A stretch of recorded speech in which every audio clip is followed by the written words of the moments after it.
Hello and welcome to the commerce at home. आज हम पढ़ने वाले हैं बिजनेस स्टडीज। बिजनेस स्टडीज का चैप्टर नंबर 2। चैप्टर का क्या नाम है? Forms of business.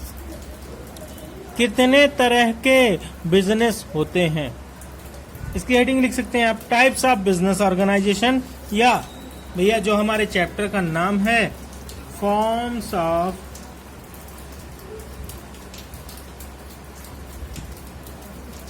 बिजनेस।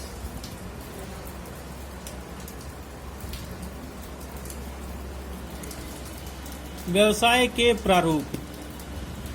भैया कितने तरह के बिजनेस होते हैं? सबसे पहले तो ये जान लीजिए कि जब भी एक बिजनेसमैन या कोई भी आदमी एक बिजनेस स्टार्ट करना चाहता है तो ये सोच के चलना चाहिए कि हमें कौन सा बिजनेस स्टार्ट करना है, क्योंकि भैया काम उसके करना है, वो पूरा संभाल पाएगा या नहीं संभाल पाएगा। बिजनेस छोटा करना है तो अकेले कर लो भाई, कम कैपिटल लगाना है अकेले कर लो, पर ज्यादा कैपिटल लगाना है तो भैया उस हिसाब से बिजनेस खोलो, पार्टनरशिप कर लो। बड़ा बिजनेस है पार्टनरशिप कर लो, उससे भी बड़ा बिजनेस है भैया कंपनी खोल लो, है ना। सेवा भाव से काम करना है, किसी को सिर्फ सेवा प्रदान करनी है, पैसा प्रॉफिट नहीं कमाना, तो भैया एनजीओ खोल लो, एनपीओ, नॉन प्रॉफिट ऑर्गेनाइजेशन। तो जब भी एक बिजनेस स्टार्ट किया जाता है तो बहुत सोच समझ के एक स्ट्रेटजी बनाई जाती है, एक प्लान किया जाता है कि हमको कौन सा बिजनेस और कैसे कैसे चलाना है, कितनी कैपिटल लगानी है। तो हम देखने वाले हैं कि कितने तरह के बिजनेस होते हैं। पहला है हमारा सोल ट्रेड। क्या भैया? सोल प्रोप्राइटरशिप भी बोल सकते हैं, सोल प्रोप्राइटरशिप या सोल ट्रेड बोल लीजिए। हिंदी में बोलते हैं एकल व्यापार। क्या बोलते हैं? एकल व्यापार, एकल स्वामित्व भी बोलते हैं। सोल प्रोप्राइटरशिप मतलब होता है एकल स्वामित्व, सोल ट्रेड मतलब एकल व्यापार, एक आदमी का व्यापार जिसपे अधिकार सिर्फ एक आदमी का। अगर इसकी डेफिनेशन बताई जाए तो डेफिनेशन में लिख दे रहा हूं। डेफिनेशन से पहले और देखते हैं कितने तरह का होता है। दूसरा, पार्टनरशिप, ऐसा बिजनेस जो एक आदमी के अधिकार में नहीं होता, कई आदमियों के अधिकार में होता, पार्टनरशिप। तीसरा है HUF, अभी बताऊंगा। हिंदू अनडिवाइडेड फैमिली या ज्वाइंट हिंदू फैमिली, JHF भी बोलते हैं। हिंदू अनडिवाइडेड फैमिली या ज्वाइंट हिंदू फैमिली बिजनेस।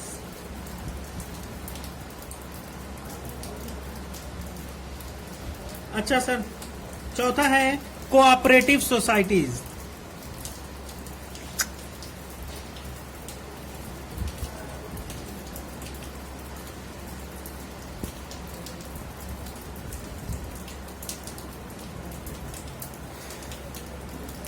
पांचवा है joint stock company, joint stock company. देखिए कोई डरने वाली बात नहीं है, कोई डरने वाली बात नहीं। हम पहले लेक्चर में आज पढ़ेंगे सोल ट्रेडशिप या सोल प्रोप्राइटरशिप, कल के लेक्चर में पढ़ेंगे पार्टनरशिप, उससे अगले वाले लेक्चर में पढ़ेंगे HUF, उससे अगले लेक्चर में पढ़ेंगे कोऑपरेटिव सोसाइटी, उससे अगले लेक्चर में पढ़ेंगे joint stock company. Sir joint stock company क्या होता है? बेटा वही कंपनी का नाम क्या होता है पूरा? Joint stock company. बाहर के देशों में इसको सिर्फ कंपनी बोला जाता है, इंडिया में ज्वाइंट स्टॉक कंपनी बोला जाता है। ठीक है, तो ये 5 5 क्लासेस में बनाऊंगा। 5 क्लासेस में ये आपका चैप्टर फॉर्म्स ऑफ बिजनेस, जो चीज चैप्टर नंबर 2 है, चैप्टर नंबर 2 है, आपका खत्म हो जाएगा। कोई दिक्कत नहीं सर। चलिए आगे चलते हैं। सबसे पहला हम पढ़ने वाले हैं सोल प्रोप्राइटरशिप। क्या होती है सोल प्रोप्राइटरशिप? मैं इसकी डेफिनेशन लिख दे रहा हूं। चलिए तो देखते हैं। A sole proprietorship is a business in which जिसमें एक एकल व्यापार ऐसा बिजनेस है जिसमें ओन्ड बाय, जो कि owned, managed, controlled by an individual,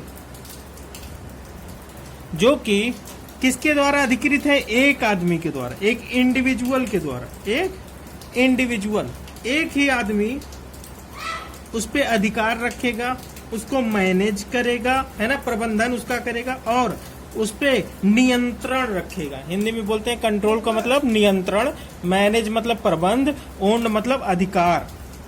ठीक है। Sole proprietorship is a business which is owned, managed and controlled by an individual. Controlled by an individual. सिर्फ एक आदमी के द्वारा अधिकार होगा उसका और उस पे, और उसका प्रबंधन एक आदमी के द्वारा किया जाएगा, उस पे नियंत्रण सिर्फ एक आदमी का होगा। Which या who is the recipient of all profit, और वही एक आदमी सारी की सारी प्रॉफिट लेगा। और अगर जितने भी रिस्क हैं वो सारा कौन बियर करेगा? वही एक आदमी। मान लेते हैं, एक एग्जांपल दे देता हूं। आप लोग बिजनेस देखे होंगे, कुछ लोग की पापा की दुकान होगी, कुछ ऐसे ज्वेलरी शॉप वाले होंगे जो कभी कभी अपनी दुकानों पे जाते होंगे।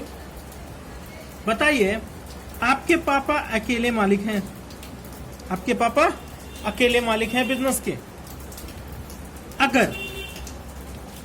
अगर सारा अधिकार पापा का है, सारा अधिकार पापा का है, सारा प्रबंध पापा करते हैं, सारा प्रबंधन का काम पापा करते हैं, और उस पे नियंत्रण कौन रखता है? एक ही आदमी, वही आपके पापा ही उस पे नियंत्रण रखते हैं, तो ये क्या कहलाएगा? Sole proprietorship. क्या कहलाएगा ये business? Soul proprietorship.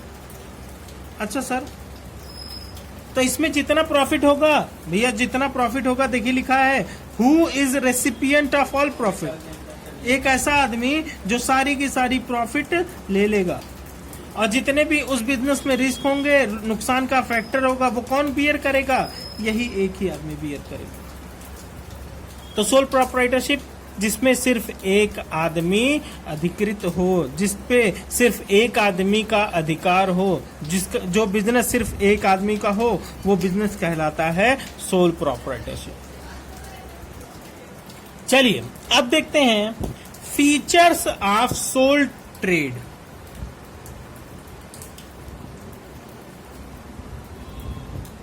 Features of soul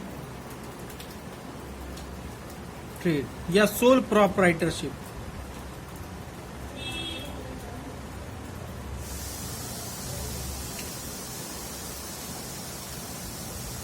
features of sole proprietorship.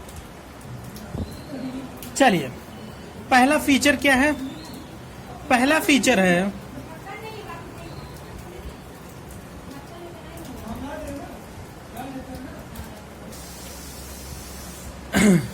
Formation and closer. क्या मतलब है भैया? ये सोल प्रोप्राइटरशिप बनता कैसे, एक बिजनेस बनता कैसे है और बंद कैसे होता? इट इज वेरी या it is relatively easy to start। भैया और सब बिजनेस से आसान होता है कि भैया एक सोल ट्रेड स्टार्ट करना, क्योंकि भैया एक अकेला मालिक होता है वो जब चाहे भैया पैसा लगाया और बिजनेस स्टार्ट कर दिया, बिजनेस स्टार्ट कर दिया। दूसरी बात क्यों इजी होता है? No separate law, no separate law. जैसे कि कंपनी स्टार्ट करने के लिए कंपनी लॉ बताता है, पार्टनरशिप स्टार्ट करने के लिए पार्टनरशिप एक्ट बताता है, उस तरह सोल ट्रेड स्टार्ट करने के लिए कोई भी ऐसा लॉ स्पेशली सोल ट्रेड के लिए नहीं है।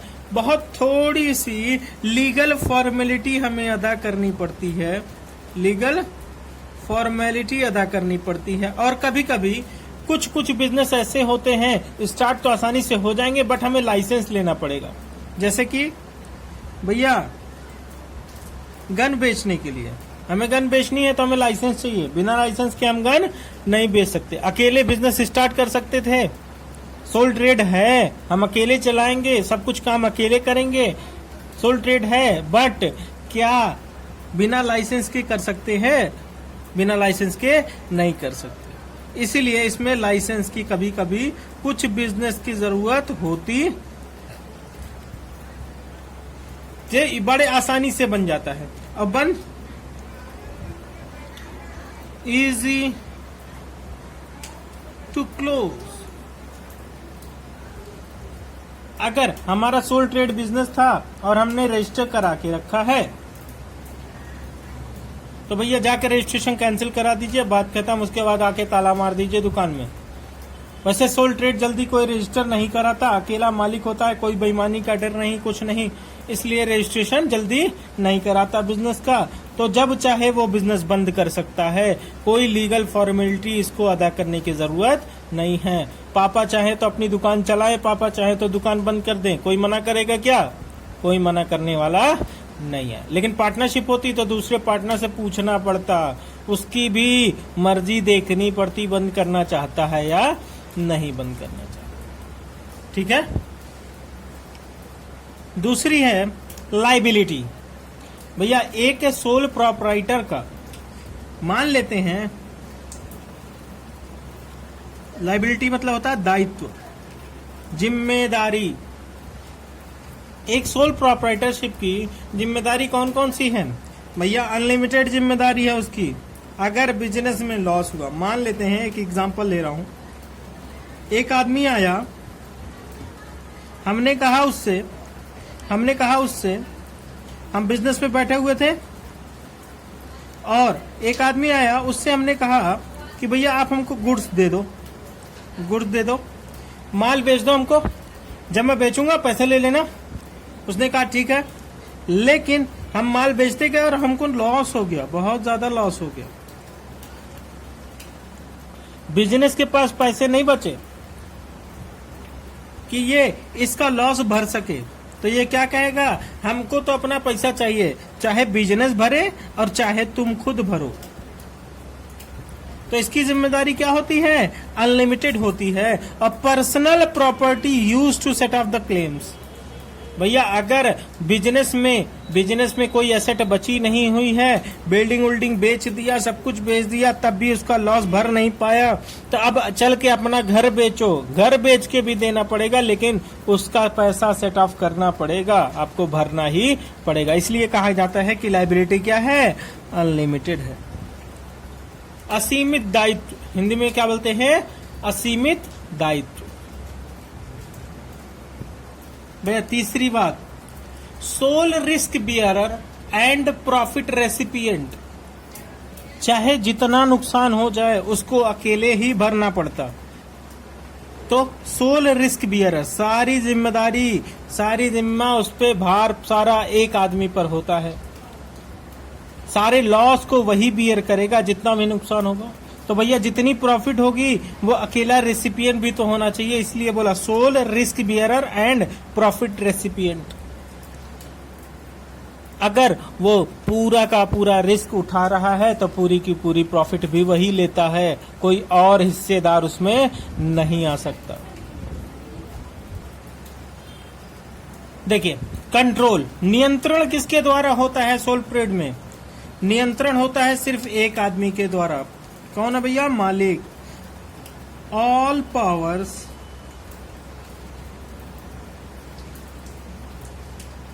lies in the hand of, lies, L-I-E-S, lies in the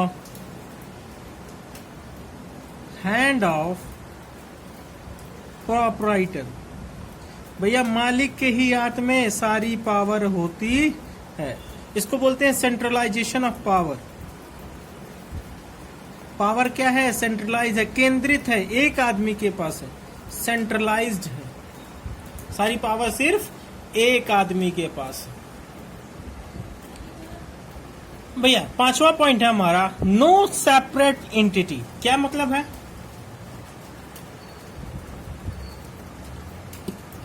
पृथक अस्तित्व मतलब होता है। सेपरेट एंटिटी मतलब होता है पृथक अस्तित्व। ऐसा लिखते हैं, पृथक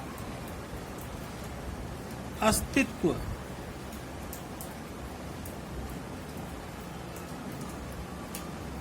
ठीक है।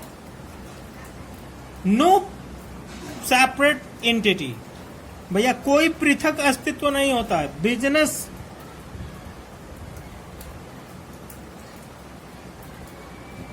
और बिजनेसमैन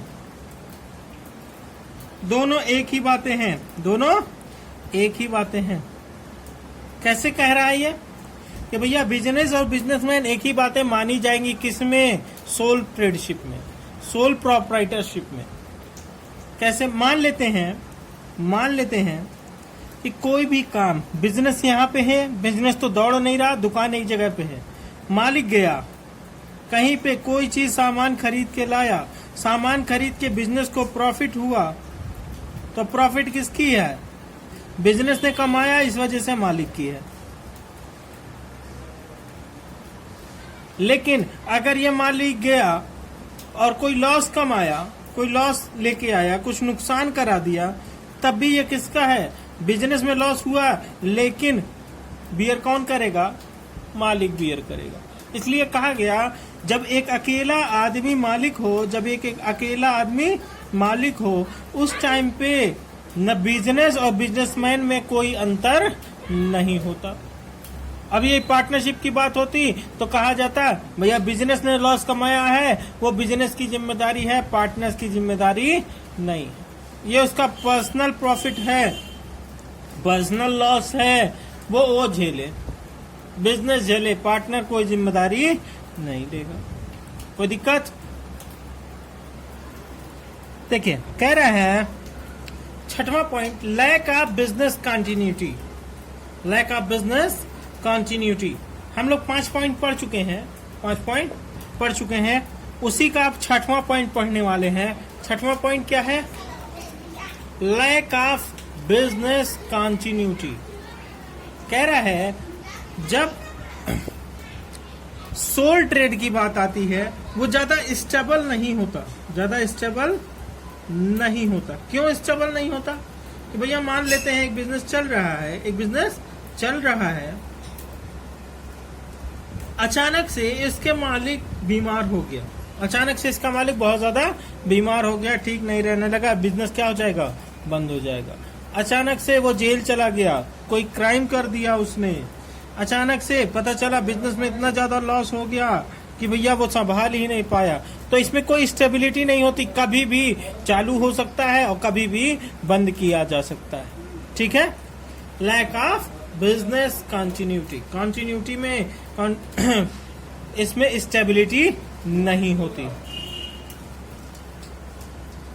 देखिए कॉन्फिडेंशियलिटी ऑफ इंफॉर्मेशन, इसको लैक ऑफ सीक्रेसी भी बोल सकते हैं। क्या बोल सकते हैं? लैक ऑफ,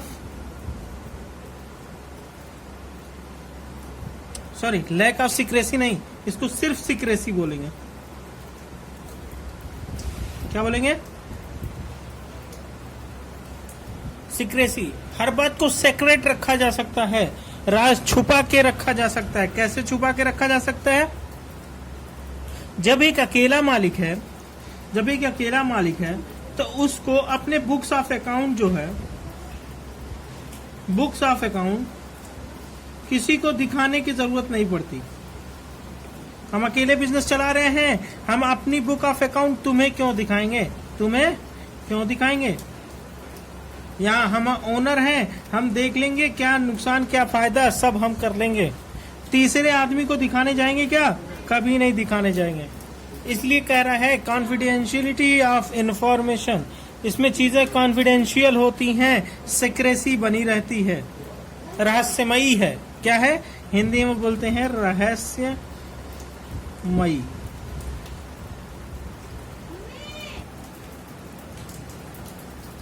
डायरेक्ट इंसेंटिव, प्रत्यक्ष फायदा भाई, प्रत्यक्ष मुनाफा बोल सकते हैं इसको। क्योंकि एक सोल ओनर जो होता है एक बिजनेस में, अगर अकेला मालिक है तो उसका सारा का सारा फायदा किसके पास जाएगा? किसके पास जाएगा? डायरेक्ट सिर्फ इसी के पास जाएगा। जितना ये हार्ड वर्क करेगा उतना ही ज्यादा फायदा होगा इसको, और जितना ये रिस्क बियर करेगा उतना भी फायदा हो सकता है। कभी कभी नुकसान भी हो जाता है, जैसे कि अभी आपने पढ़ा था sole owner of sole bearer of all the risk and recipient of all profit. अभी हमने पढ़ा था कि भैया अकेला आदमी होता है जो सारे नुकसान को झेलता है और सारी प्रॉफिट वो खुद ही रिसीव करता है। ठीक है, चलिए अब देखते हैं। फायदे तो हमने देख लिए, फीचर्स हमने देख लिए, गुण क्या क्या होते हैं गुण। अब देखते हैं लिमिटेशन, दोष क्या क्या है, क्या क्या सीमाएं हैं इसकी। भैया कहाँ पे सोल ट्रेड अच्छा है ये तो पता चला, और कहाँ पे बुरा है ये भी देख लीजिए। एक अकेला बिजनेस क्यों खोलना चाहिए ये हमने देख लिया। एक अकेला बिजनेस इकलौता सोल ट्रेडशिप एकल व्यापार क्यों नहीं खोलना चाहिए ये देख लीजिए। पहला पॉइंट, लिमिटेड रिसोर्स। एक अकेले आदमी के पास कितना पैसा हो सकता है? हमेशा पैसा लिमिटेड होता है। दूसरी बात, वो पैसा कहां से इस्तेमाल करेगा अपने बिजनेस को चलाने के लिए? या तो वो सेविंग कर रहा होगा, और या तो वो बोरो करेगा, बाहर से कहीं से लेगा, उधार लेगा। सेविंग इंसान ज्यादा कर पाता है क्या? सेविंग इंसान ज्यादा नहीं कर पाता। तो पहली बात यहाँ पे उसके पास रिसोर्स, कैपिटल। रिसोर्स का सीधा मतलब समझिए लक्ष्मी, जो गिनते हैं ना आप गांधी जी वाली, वही लक्ष्मी। रिसोर्स का सीधा मतलब होता है भैया, रिसोर्स क्या? जरिया। कोई भी चीज लेने का, खरीदने का, बेचने का, कोई भी उसका जरिया क्या है? पैसा। अगर आपके पास पैसा नहीं तो कुछ नहीं मिल सकता आपको। ठीक है, तो पैसे में अगर वो सेविंग कर रहा है, सेविंग बहुत लिमिटेड होती है। सेविंग क्या होती है? लिमिटेड होती है। तो यहां से लो कैपिटल हो गई उसकी।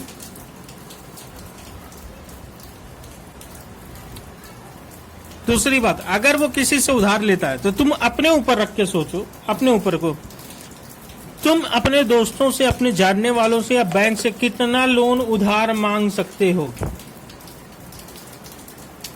1 लाख हो सकता है मिल जाए, 2 लाख हो सकता है मिल जाए, 5 लाख मिल जाए, 10 लाख मिल जाए, 1 करोड़। अब यहां पे जबान हिचकेगी बोलने में।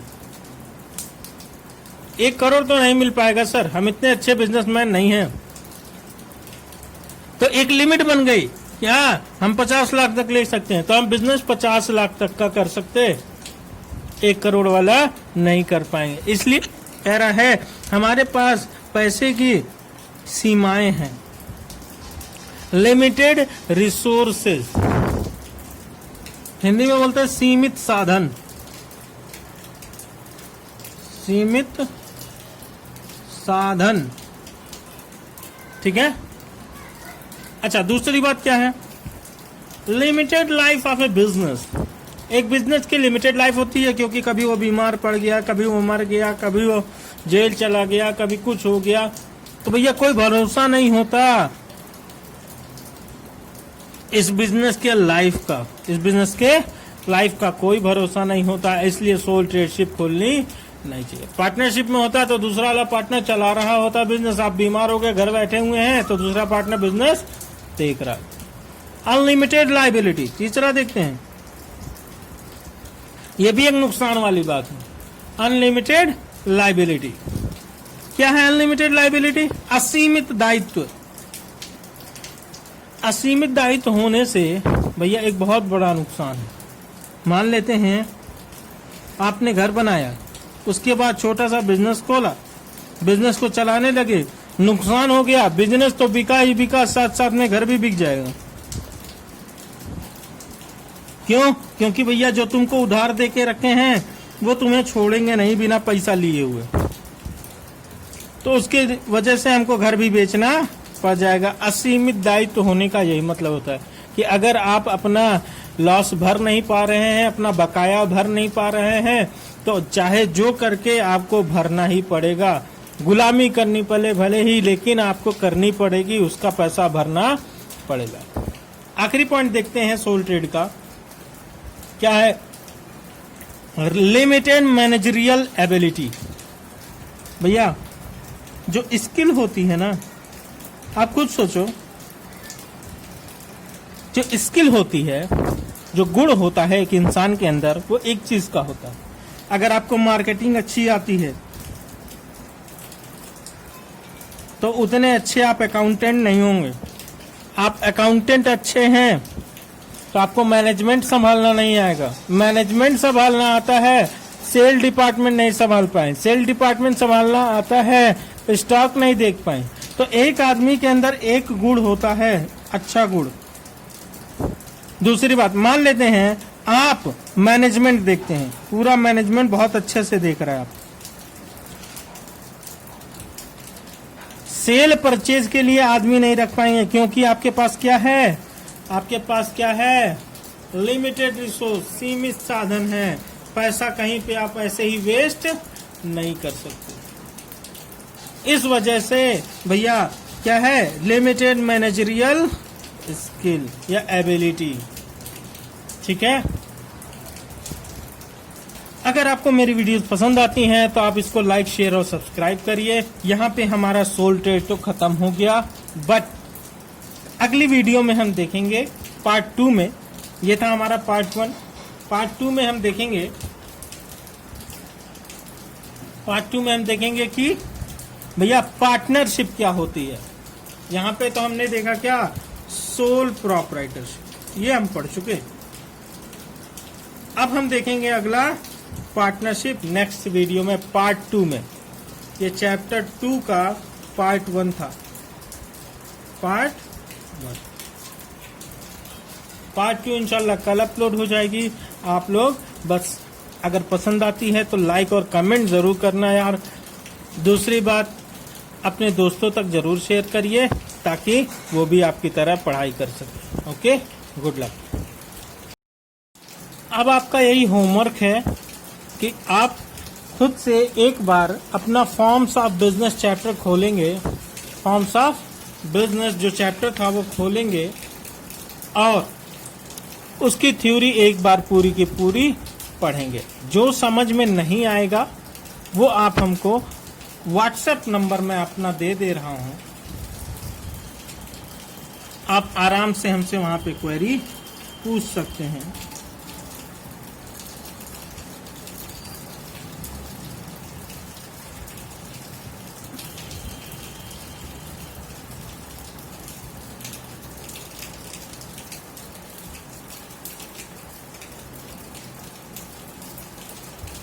ये मेरा नाम और नंबर है, चाहे तो आप सेव कर लें कॉन्टेक्ट। अगर आपको पसंद आती वीडियो तो अपने दोस्तों तक शेयर जरूर करें। ठीक है, कोई क्वेरी हो आप यहाँ पूछ सकते हैं या कमेंट बॉक्स में लिख दीजिए भैया, रिप्लाई वहाँ पे भी आपको मिल जाएगा। Good luck.